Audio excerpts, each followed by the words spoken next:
જગ્યાએ આપણે વાત કરીએ કે ન્યૂનતમ છે, વિવર્તનની અંદર ન્યૂનતમ આવે છે, એટલે કે ન્યૂનતમ માટે n લેમ્બડા પદ તફાવત થવાનું છે. હવે આપણે થોડું સિમ્પ્લિફિકેશન આપીએ. અહીંયા sin થીટા બરાબર વેલ્યુ રહેવાનું છે n lambda divided by a. પણ જો ખૂણાનું માપ ખૂબ નાનું હોય, પરંતુ ખૂણાનું માપ નાનું હોય તો ખૂણાનું માપ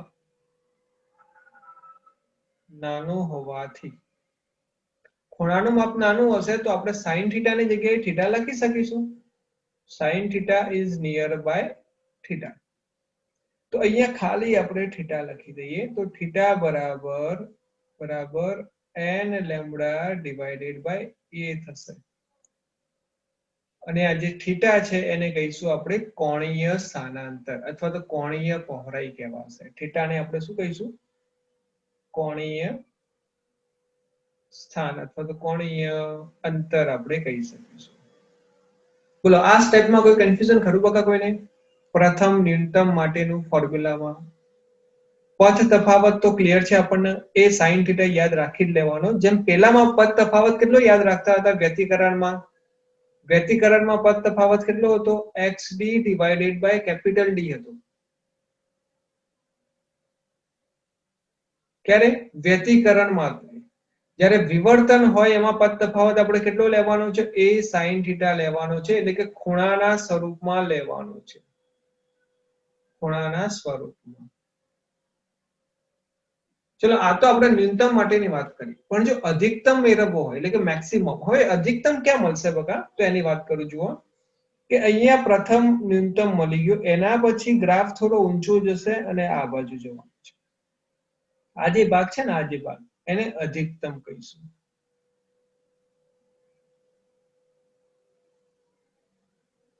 અને અધિકતમ કહેવાશે. બોલો, અહીંયા સુધી કોઈ પ્રોબ્લેમ ખરો બકા કોઈને? હેલો? ના સર. ના સર. ના સર. અને પ્લીઝ પ્રોબ્લેમ હોય તો તમે સામેથી કહેજો બકા, તો વધારે પૂછપૂછ ના કરું, વાળી કરીએ. હવે અહીંયા આપણે ખાલી થીટા n લખેલું હશે. કેમ કે જો પ્રથમ ન્યૂનતમ હોય, પ્રથમ ન્યૂનતમ, તો n બરાબર આપણે 1 રાખીશું. તો થીટા 1 બરાબર 1 લેમ્બડા ડિવાઇડેડ બાય a, એટલે કે લેમ્બડા બાય a થવાનું છે. જો દ્વિતીય ન્યૂનતમ આપણે જોઈએ, દ્વિતીય ન્યૂનતમ, તો n બરાબર 2 થશે. તો થીટા 2 બરાબર 2 લેમ્બડા ડિવાઇડેડ બાય a થશે. અને જો આ જ રીતે n નંબરનું હોય તો આ કન્ડિશન છે જ આપણી જોડે. ન્યૂનતમ માટેનો ફોર્મ્યુલા યાદ રાખવાનું છે બકા, lambda by a, n lambda by a. માઇન્ડમાં એકદમ ફિટ કરી દો. આના પરથી આપણે ન્યુમેરિકલ પણ હમણાં જોઈશું. એકદમ યાદ રાખી લેજો. પછી આખા ચેપ્ટર નું સમરાઇઝ કરીને તમને બતાવીશ. એટલું તમે યાદ રાખ્યું હશે તો ચેપ્ટરના બધા જ સમ તમને આવડી જશે. હવે અધિકતમ માટેનો ફોર્મ્યુલા જોઈએ. અધિકતમ માટે શું કન્ડિશન છે?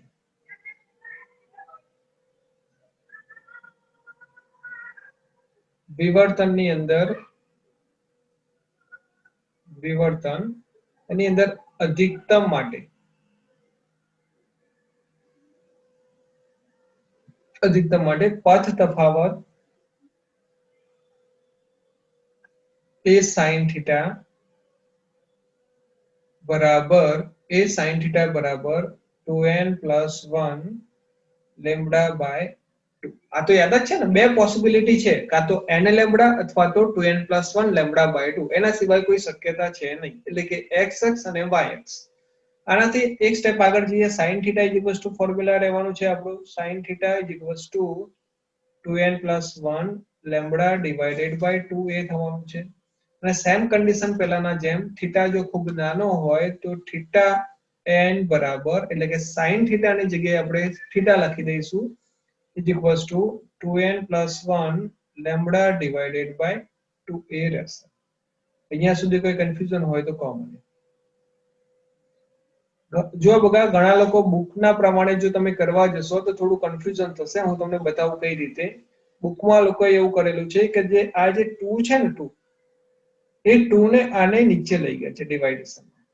તો સિમ્પ્લિફિકેશન આપે તો કેવું થશે 2n + 1 divided by 2 lambda by a અને એક સ્ટેપ હજી સિમ્પ્લિફિકેશન આપીશું તો જુઓ 2/2 તો 1 એટલે કે n plus 1/2 lambda by a થવાનું છે થીટા n = કદાચ બુકમાં કે કોઈ રેફરન્સમાં આ રીતે પણ લખેલું હોય પણ આપણે આ રીતે કે સ્પેસિફિક કરવાની જરૂર નથી અહીંયા સુધી આવડી ગયું તો ઓલરાઈટ છે પછી તમે વેલ્યુ મૂકીને એનું સિમ્પ્લિફિકેશન આપી શકશો એટલે કોઈ ટેન્શન લેવાની જરૂર નહીં એમ ના સમજતા કે આપણું ખોટું છે બે શક્યતા થઈ ગઈ પાથ તફાવત આપણે યાદ રાખી લીધો એની સામે n લેમ્બડા મૂક્યો તો ન્યૂનતમ માટે આવશે 2n + 1 લેમ્બડા બાય 2 મૂક્યો તો અધિકતમ માટે આવશે અહીંયા સુધીનો કોન્સેપ્ટ એકદમ ક્લિયર છે તમને લોકોને કે કોઈ કન્ફ્યુઝન અહીંયા સુધીમાં હેલો ક્લિયર છે ના સર હજી કન્ફ્યુઝન લાગતું હોય બકા કે sir. કેમનું છે શું થાય છે કઈ ખબર જ ના પડતી હોય તો હજી કહેજો હજી હું તમને ફરીથી બતાવીશ કોઈ પ્રોબ્લેમ હોય તો જો અહીંયા પ્રથમ અધિકતમ દ્વિતીય અધિકતમ એ પ્રમાણે આપણે જોઈએ થીટા n નો ફોર્મ્યુલા આપણે અહીંયા લખી દઈએ theta n = 2n + 1 lambda divided by 2a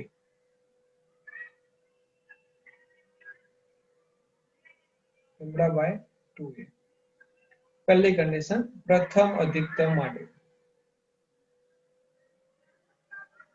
પ્રથમ અધિકતમ હોય તો એના માટે n બરાબર 1 આપણે લઈ લઈએ સો થીટા 1 બરાબર 2 n ની જગ્યાએ 1 મૂકીશું +1 લેમ્બડા ડિવાઇડેડ બાય 2a તો સિમ્પ્લિફિકેશન જુઓ 2 એકા 2 અને 1 3 તો 3 લેમ્બડા ડિવાઇડેડ બાય 2a થવાનું છે નિખિલ વિડિયો ઓન કરી દે બકા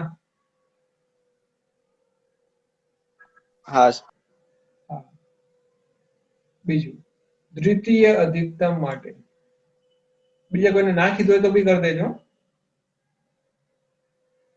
દ્વિતીય અધિકતમ માટે તો થીટા 2 બરાબર 2 n ની જગ્યાએ 2 મૂકી દઈએ +1 lambda divided by 2a simplification આપીશું 2 દુ 4 ને 1 5 5 લેમ્બડા ડિવાઇડેડ બાય 2a આવશે આ જ રીતે ક્રમશઃ જો આપણે આગળ જોઈશું તૃતીય અધિકતમ માટે formula 7 lambda divided by 2a આવશે આ રીતે ક્રમશઃ ચાલુ રહેશે બોલો અહીંયા સુધી કોઈ કન્ફ્યુઝન હોય તો મને કહો બકા તમે લોકો ના સર ફાઇનલ ક્લિયર છે એક શોર્ટમાં હું તમને ખાલી બતાવી દઉં કન્ડિશન આ ભેગું ના થઈ જાય એના માટે તો જુઓ આપણે વિવર્તનની કન્ડિશન જે બી જોઈ છે એમાં જ બતાવું તમને આ બાજુ હું લખું છું વિવર્તનમાં બે ભાગ પડે છે પહેલા તો આપણે પદ તફાવત જોઈએ પદ તફાવત બરાબર a sin થીટા એની અંદર જો આપણે ન્યૂનતમની વાત કરીએ ન્યૂનતમ so theta n = n lambda by a અને અધિકતમની વાત કરીએ શોર્ટમાં તો આવશે અધિકતમમાં આવશે theta n = 2n + 1 lambda divided by 2a આ કન્ડિશન થઈ ગઈ હવે આ જ વસ્તુ હું જો વ્યતિકરણ માટે બતાવું તો કેટલું થશે એ જુઓ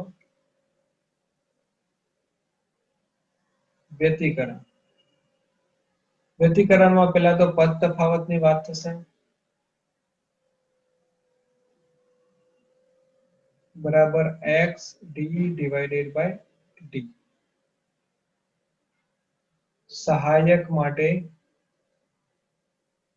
સહાયક માટે n લેમ્બડા હતું અને વિનાશક માટે હતું 2n + 1 લેમ્બડા બાય 2 જો અહીંયા જે વિનાશક માટે હતું ને એ અહીંયા અધિકતમ માટે થઈ જાય છે એટલે એકદમ ઉલટું છે વિનાશક અને અધિકતમનું થઈ જાય છે અને જે સહાયક માટેનું છે એની જગ્યાએ n લેમ્બડા છે હવે n લેમ્બડા વાળો ફોર્મ્યુલા જો x આપણે શોધવો હોય તો અહીંયા ફોર્મ્યુલા હતું xn is equals to n lambda capital D divided by small d. અહીંયા ફોર્મ્યુલા હતું xn is equals to આની સામે આપણે મૂકી દઈએ તો 2n plus 1 lambda capital D divided by 2d. જો બંને ફોર્મ્યુલામાં ડિફરન્સ શું છે બકા એકદમ ક્લિયર કટ હું તમને બતાવું. n lambda by a તો n lambda by d. પહેલામાં જે સ્લિટ વચ્ચેનું અંતર હતું ને એને d કહેતા હતા વ્યતિકરણને. અહીંયા આપણે a કહીએ છીએ. અહીંયા બી a ની જગ્યાએ d. ખાલી કેપિટલ d છે ડિફરન્ટ છે. કેમ એવું ડિફરન્ટ છે? કેમ કે અહીંયા ખૂણો છે અને અહીંયા સીધો ભાગ સીધી લંબાઈ આપેલી છે એટલે ચાપ આપેલો છે. જો ખૂણાની જગ્યાએ ચાપ ભાગ્યા ત્રિજ્યા કરીશું તો કરેક્ટ આન્સર આવી જશે. પણ આપણે અત્યારે એની જરૂર નથી, એ આપણે પછી જોઈએ છીએ રેખીય અંતર માટે. અહીંયા સુધી કન્ફ્યુઝન ખરું બકા કોઈને? હેલો ના સર. ના sir. ઓકે, હવે તમને એક પ્રશ્ન ઉદ્ભવશે કે n લેમ્બડા અને લેમ્બડા બાય 2 વાળું કઈ રીતે પોસિબલ થાય છે, કઈ રીતે ભાગ પડે છે, તો એ હું તમને સમજાવું.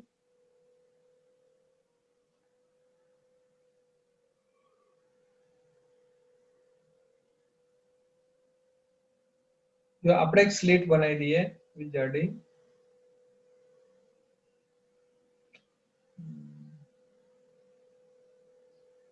એક્સ્ટ્રા વસ્તુ બકા જે હું અત્યારે બતાવું છું બુકમાં આપેલું નથી પણ તમને સમજવા માટે જરૂરી છે કઈ રીતે થાય છે.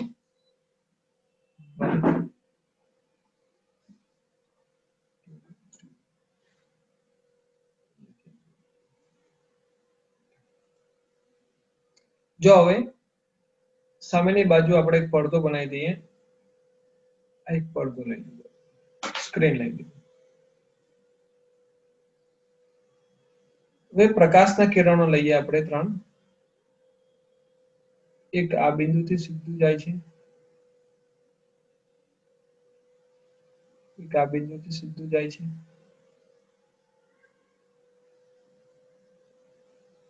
અહીંયાથી સીધું જાય છે, અને એક આ બિંદુથી સીધું જાય છે. આગળના ભાગમાં આપણે અહીંયા લેન્સ બનાવી દઈશું. લેન્સ બનાવીશું એટલે ઓટોમેટિકલી એ જે પ્રકાશનું કિરણ છે એ આપણે લેન્સ બનાવી દઈએ. આમ તો પ્રકાશના કિરણો બધા કોઈ એક સેન્ટર ઉપર ભેગા થવાના છે એ બિંદુ આગળ. પણ આ બિંદુ આગળ બે પોસિબિલિટી છે, કાં તો સહાયક થાય અથવા તો વિનાશક થાય. જો વિનાશક થાય તો ન્યૂનતમ બનશે અને સહાયક થાય તો અધિકતમ બનશે. સહાયક હોય તો અધિકતમ અને વિનાશક હોય તો ન્યૂનતમ થવાનું. અહીંયા આપણે બિંદુઓના નામ આપી દઈએ L, M1, M2 અને N. પાથ તફાવત બધાનો શોધવો હોય તો પાથ તફાવત શોધવા માટે આપણે એક સીધી લાઈન દોરીએ અહીંયાથી. આ વિચારી લો કે અહીંયા આ રીતે 90 ડિગ્રીમાં જાય છે, બધી જગ્યાએ 90 ડિગ્રીનો એંગલ ફોર્મેશન કરે છે. આપણે એવું અહીંયા વિચારી લો. જો 90 ડિગ્રીનો બધી જગ્યાએ થતો હોય તો પહેલું જે આ અંતર છે અહીંયા પહેલું અંતર આ વાળું એ હશે લેમ્બડા બાય 2 ડિફરન્ટ હશે. ઉભા રહો, હું સાઈડમાં લખીને તમને બતાવું.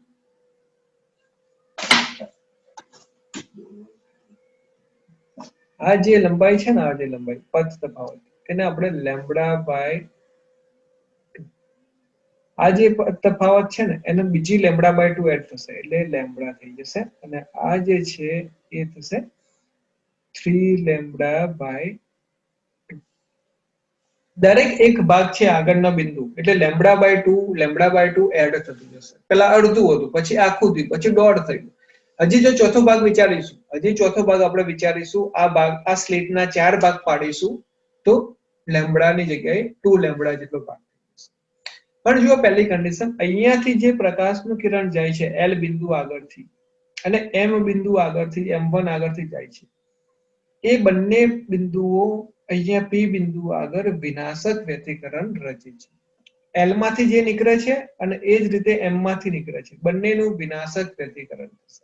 હવે ધારી લો કે L અને M1 ની વચ્ચે કોઈ બિંદુ છે નાનું અહીંયા, જેને આપણે એલ ડેશ નામ આપી દઈએ, સમજવા માટે કહું છું. એ જ રીતે એને અનુરૂપ બીજું કોઈ બિંદુ હશે m1 અને m2 ની વચ્ચે m ડેશ, કે જે બંને બિંદુઓ વચ્ચેનો પથ તફાવત λ/2 હશે, જેના કારણે તેઓ p બિંદુ આગળ વિનાશક વ્યતિકરણ રચે છે. કેમ કે λ/2 પાથ હોય, આપણને ખ્યાલ છે λ/2 પથ તફાવત હોય તો શું બનશે? વિનાશક બનશે, વિનાશક વ્યતિકરણ રચાશે. તો મતલબ L અને M1 ની વચ્ચે જેટલા બી બિંદુઓ છે તે બધાને અનુરૂપ M1 અને M2 ની વચ્ચે બિંદુઓ મળશે કે જેમનો પદ તફાવત λ/2 થશે, જેવો P બિંદુ આગળ વિનાશક વ્યતિકરણ રચશે એટલે અસર નાબૂદ થશે. બોલો કોઈ પ્રોબ્લેમ વગર? હેલો, મેહુલ, કોઈ પ્રોબ્લેમ? દેવ? ના. ના સર. શું વગર? ના સર, એમ કીધું. ઓકે. પરંતુ આ જે M2 અને N, M2 થી N વચ્ચેના જે બિંદુઓ છે ને એનો વિરોધ કરે એવું કોઈ ભાગ નથી. મતલબ કે ઉપરવાળા જે બે ભાગ છે ને એ એકબીજાની અસર કેન્સલ કરી દે છે, અને જે નીચેવાળો જે ભાગ છે એની અસર કોઈ કેન્સલ કરતું નથી. એટલે એના કારણે થોડો ભાગ પ્રકાશિત દેખાશે, જેને આપણે પ્રથમ અધિકતમ કહીશું. જેને આપણે પ્રથમ અધિકતમ કહીશું. એટલે કે ટોટલ પદ તફાવત કેટલો થઈ ગયો? આ વાળો ઉપરના પહેલા અને છેલ્લા પોઈન્ટ વચ્ચે 3λ/2 થઈ ગયું, જે આપણે અહીંયા શોધ્યું છે. જુઓ, પ્રથમ અધિકતમ માટેની કન્ડિશન ક્યાં ગઈ? પ્રથમ અધિકતમ કેટલું છે? 3λ/2. એ જ રીતે એના પછી કેટલો આવશે? 5λ/2, એટલે 5 પાર્ટ કરવા પડશે. જો એની જગ્યાએ 4 ભાગ પાડેલા હોય આપણે સ્લીટમાં, આપણે સ્લીટની અંદર 4 ભાગ પાડ્યા હોત તો શું થાય? તો પહેલા બે ભાગ એકબીજાની અસર નાબૂદ કરશે, એના પછીના બે ભાગ એકબીજાની અસર નાબૂદ કરશે, તો રિઝલ્ટન્ટ ત્યાં વિનાશક વ્યતિકરણ રચાશે અને ત્યાં કોઈ જ પ્રકાશ દેખાશે નહીં, એટલે ત્યાં ન્યૂનતમ બનશે. એટલે અહીંયા સુધી કોઈ પ્રોબ્લેમ કે કન્ફ્યુઝન ખરું કોઈને વગર? ના સર. ના. ના સર. ના સર.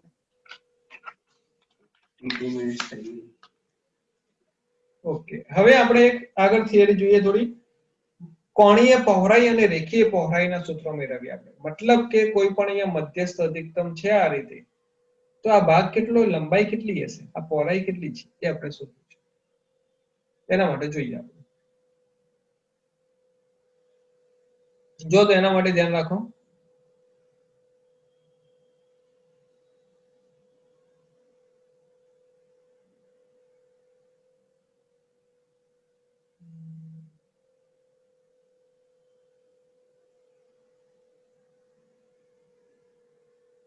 ये આપણે એક સ્લિટ બનાવી દઈએ, પડતો બનાવી દીધો, અહીંયા એક સ્લિટ બનાવી દઈએ. સ્લિટ થોડી આપણે નાની બનાવીએ.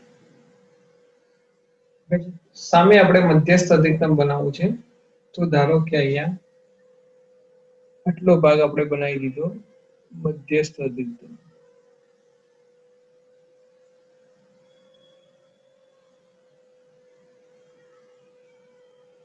આમાં બધા જો આ જે ભાગ છે એને કહીશું મધ્યસ્થ અધિકતમ.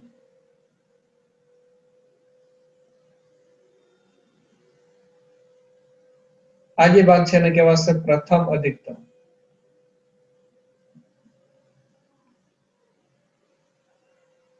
આ જે ભાગ છે એને કહેવાશે પ્રથમ ન્યૂનતમ. એ જ રીતે નીચે પણ આવશે પ્રથમ ન્યૂનતમ. પછી અહીંયા ભાગ આવશે એને કહેવાશે પ્રથમ અધિકતમ. અહીંયા સેન્ટર માંથી પ્રકાશનું કિરણ નીકળશે. બે પ્રકાશના કિરણ આપણે જવા દઈએ, એક અહીંયા સુધી જવા દઈએ આ પોઈન્ટ સુધી, બીજો નીચેના ભાગમાં જવા દઈએ આ પોઈન્ટ સુધી, અને સેન્ટર લાઈન આપણે અહીંયા સપોઝ દોરી લગાવીએ આ રીતે એકદમ સેન્ટર લાઈન છે. ઓકે, હવે આપણે આ પહોળાઈ શોધવી છે, આ મધ્યસ્થ અધિકતમની પહોળાઈ આપણે શોધવી છે. તો આપણે ફોર્મ્યુલા કઈ કોનો મૂકીશું? તો અહીંયા આ જે મધ્ય બિંદુ છે ને O, એ O થી લઈને આપણે પ્રથમ ન્યૂનતમ જે છે ત્યાં સુધીનું અંતર પહેલા શોધીશું આપણે. શું કરીશું? પ્રથમ ન્યૂનતમ સુધીનું અંતર આપણે શોધીશું. તો પ્રથમ ન્યૂનતમ માટેનું ફોર્મ્યુલા શું હતું બકા? θ1 બરાબર n લેમ્બડા બાય a. યાદ છે આવું? ન્યૂનતમ માટેનું ફોર્મ્યુલા શું હતું? n lambda by a. જો તમને હું બતાવી દઉં. ન્યૂનતમ માટે આટલું તમને યાદ હોય શોર્ટમાં આ મેં બનાવેલું છે તો કોઈ પ્રોબ્લેમ ના થાય. તો ચલો આપણે એને વેલ્યુ મૂકી દઈએ. θ1 બરાબર n ની જગ્યાએ 1 મૂકી દઈશું તો લેમ્બડા બાય a થઈ જશે. તો કેટલો ખૂણો બનશે? આટલો ખૂણો. θ1 બનશે બરાબર લેમ્બડા બાય a. આ જ રીતે નીચેનું પણ પ્રથમ ન્યૂનતમ કહેવાશે આ વાળું. તો એના માટેનો ખૂણો કેટલો બનશે બકા નીચેનો? એ પણ θ1 બનશે. એ પણ θ1 બનશે. તો આ જે મધ્યસ્થ અધિકતમ છે એની આખી કોણીય પહોળાઈ શોધવી હોય તો કેટલી થશે? આ જે θ1 પ્લસ θ1 અથવા તો આપણે કરી શકીશું 2θ1 બરાબર 2 લેમ્બડા બાય a. બોલો અહીંયા સુધી કોઈ કન્ફ્યુઝન ખરું કોઈને? કઈ રીતે આ થઈ ગયું? પ્રથમ ન્યૂનતમ માટે આપણે શોધી લીધું તો θ1 હતું તો લેમ્બડા બાય a. નીચેનું ન્યૂનતમ આવે તો બીજું એટલું થશે. તો ટોટલ એંગલ કેટલો થઈ ગયો આવાનો? 2θ1 થઈ ગયો. અને કોણીય પહોળાઈ એટલે કે આને કહેવાશે મધ્યસ્થ અધિકતમની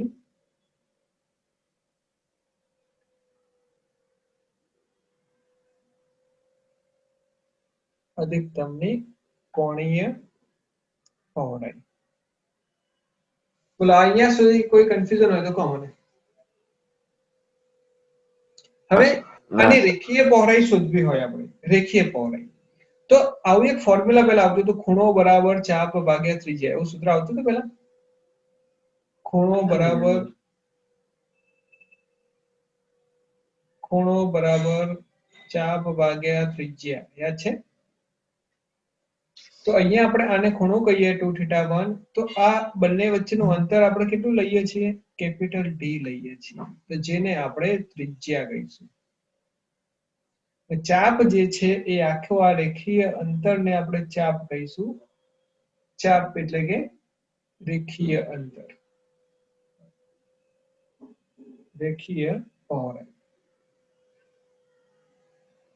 તો આપણે ચાપનું સૂત્ર મેળવવું છે. તો ચાપ બરાબર શું થશે? ચાપ બરાબર ખૂણો ગુણ્યા ત્રિજ્યા. ખૂણો કેટલો છે બગા? અહીંયા ટોટલ 2θ1 છે. તો ચાપ એટલે કે આપણે લખીશું રેખીય પહોળાઈ બરાબર ખૂણો એટલે કે 2θ1 ગુણ્યા ત્રિજ્યા એટલે કે કેપિટલ D. 2θ1 ની જગ્યાએ જો વેલ્યુ આપણે લખેલી છે, કેટલી છે? 2θ1 એટલે કે અહીંયા કોર્નર ઉપર 2 લેમ્બડા બાય a. આપણે અહીંયા લખી દઈએ 2 લેમ્બડા અને બાજુમાં કેપિટલ D છે ડિવાઇડેડ બાય a. રેખીય પહોળાઈ એટલે કે મધ્યસ્થ અધિકતમની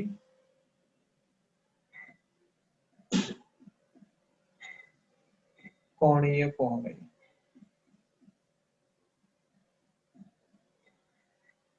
બોલો કોઈ પ્રોબ્લેમ હોય તો કહો અહીંયા સુધીમાં. મધ્યસ્થ અધિકતમની કોણીય પહોળાઈ, સોરી અહીંયા રેખીય હતું, મિસ્ટેક થઈ ગઈ, બોલતા નથી.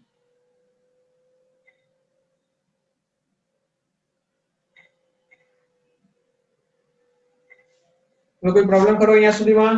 નિખિલ? ના સર. ઓકે. ના સર. હવે એકવાર રીજોઈન થઈ જાવ ને બધા લોકો. હા. થવું છે ને આગળ કન્ટિન્યુ કે આટલું રાખવું છે? બોલો જલ્દી. સર આટલું જ રાખો ને. ઓકે. થોડો બાકી રહી જાય છે, વાંધો નહીં. આટલું રાખીએ છીએ ત્યારે. એકવાર સ્ક્રીનશોટ લઈ લો. બરો આગળથી પેજ કરું.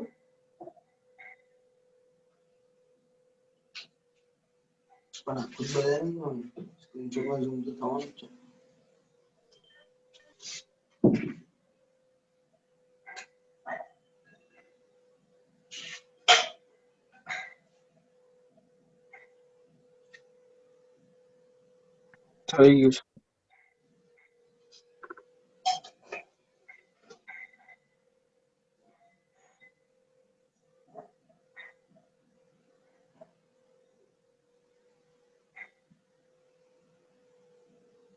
થઈ ગયું સર. સ્ક્રીનશોટ પાડી શકો, ઝૂમ થાય છે ને તમારા? કદાચ મારામાં નાનું હા હોય. સર. આ મોસ્ટ ઇમ્પોર્ટન્ટ કન્ડિશન છે બગા, ન્યુમેરિકલ માટે બી અને થિયરી માટે બી.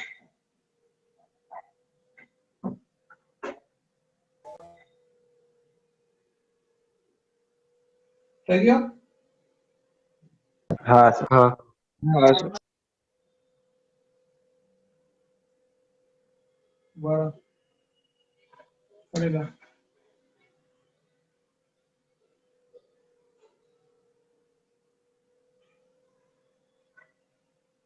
થઈ ગયું સર.